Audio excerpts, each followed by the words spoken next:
He who, he who, he who. This is a breathing technique recommended for women in labor. Say it with me. He who, he who.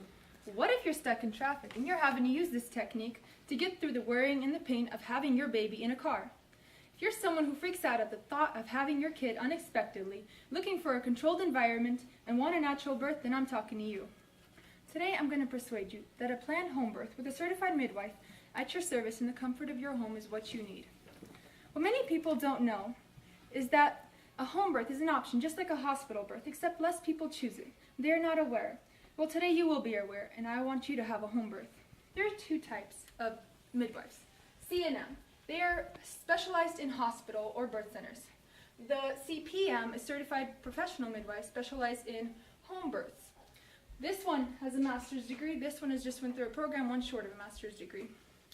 This is like the ones I'm talking about today. Home birth is when a birthing mother is monitored before and after her labor. Why am I talking about this? Because one day I want to become a certified midwife and I want you to know the benefits in the home birth so you can have this choice in the future and I can have a better job. Doctors don't advertise home birth to much women because they assume that most births will be taking place in the hospital. They don't mention it because the safety of the kid and the baby, unless the birth is low risk. This is a serious problem.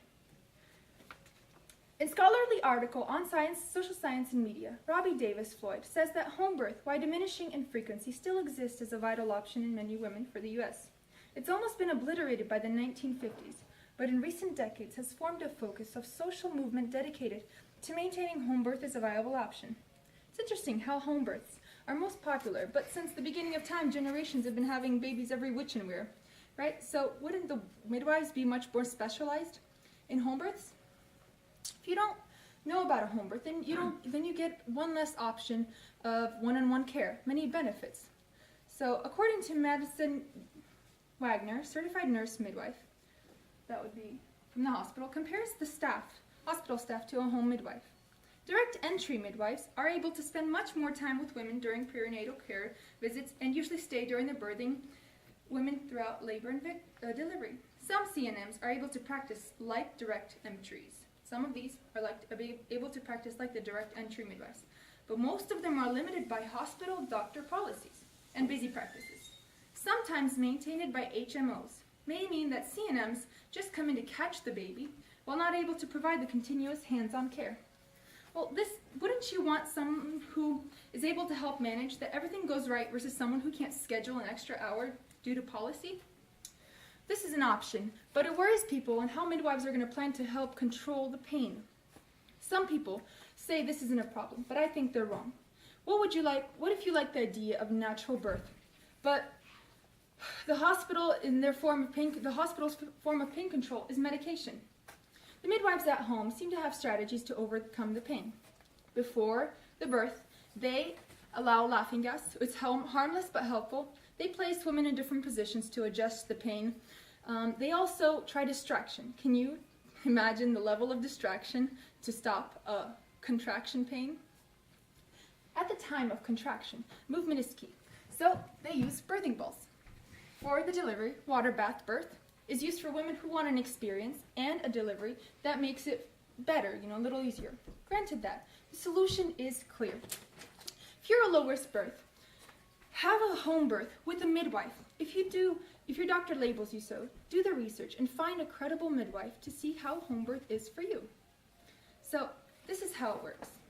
British Medical Journal, Nigel Springer says midwives have a responsibility for creating the right circumstances for safe and satisfying home births. This means, firstly, selecting women who are not high risk of complications, meaning low-risk births. Secondly, establishing infrastructure for safe obstetric interventions, such as providing elevated beds and ensuring adequate hygiene. Thirdly, providing support during labor in the days of labor. This solution works because now that makes home birth safer. Pediatricians issued a home birth guideline. According to an article on Times Magazine, author Bonnie Rochman, who writes about pregnancy, fertility, and parenting for Time, says that pediatricians endorse only midwives who are trained and cleared by the American Midwifery Certification Board. Now you can be assured that midwives are evolving for safer home births. Some say this solution won't work, but because they say hospitals are much more safer during the time of birth. I say they're wrong. Here's why. With a hospital birth being the alternative of a reality, it's actually not that much of a difference. So according to Canadian Medical Journal, Patricia A. Johnson, PhD, and a group of other doctors, their findings show that planned home birth attended by a registered midwife was associated with very low compared rates and perinatal death, reduced rates of obstetric interventions, and other adverse perinatal outcomes compared with planned home birth attended by a midwife or physician. So that's because the actual job of midwife for your birth is to be safe. So that's why you need the support of a home birth. So here's a list of reasons why women choose home birth. So 18% of women chose safety. 18% wanted to avoid unnecessary medical interactions. 17% wanted more control. 17% had previous negative experiences. 14% wanted comfortable, familiar experiences, and 12% trust the birth process, while 4% is other. So if you find yourself relating, then think about having a home birth when the time comes. But if you choose the hospital, you'll have to find transportation, make it on time, and have a more painful birth, at least after a couple days of delivery. Now you're aware of home birth and its benefits, so why don't you go ask a doctor to see if you're a low-risk pregnancy, because if you don't, your birth will be surrounded by staff and people who don't have the time to hold every birthing mother's hand that day. But if you do, you'll have a midwife who places you and your newborn as their #1 priority. So go have a home birth and spread the word so others can be aware. Thank you. So Hawaii.